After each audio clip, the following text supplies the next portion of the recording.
My name is Jeff Nelson. I work as the humanitarian administrator at Asian Bridge Alliance. Today, I'm excited to welcome Rochelle Fontier for a brief discussion about the new border policy. What's going on, Rochelle? What is the new U.S. policy on the border? What are the numbers about? And how does it affect asylum? Good afternoon, Chief. I'm so happy to be here with you to be able to talk about these important matters. On June 4th, 2024, President Biden issued a new policy that says when there are 7 days of 2,500 or more people entering between the points of entry, then people entering without CBP-1 appointments, and again, between ports of entry, will not be allowed to apply for asylum.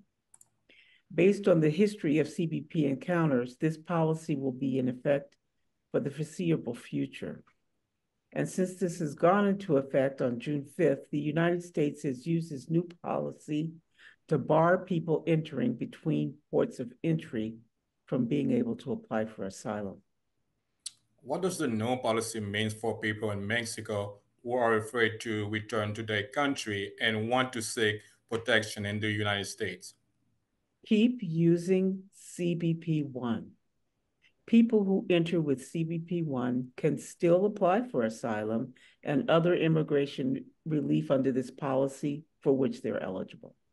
People of all nationalities can and should use the CBP-1 application. It is not limited to Haitians, Cubans, or Nicaraguans and Venezuelans. It's open to everyone.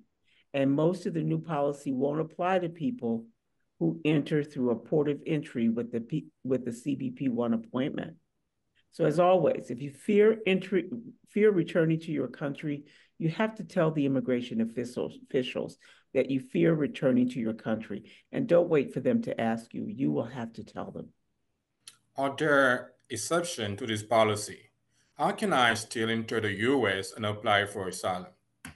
Well, using the CBP-1 application to enter the U.S. at a port of entry is still the clearest way to still be able to seek asylum under this new policy.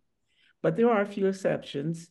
People who have life-threatening medical emergencies, imminent and extreme threats to their life or safety, including rape, kidnapping, torture, or murder, or who are victims of trafficking. They may still be able to apply for asylum at a port of entry or between ports of entry.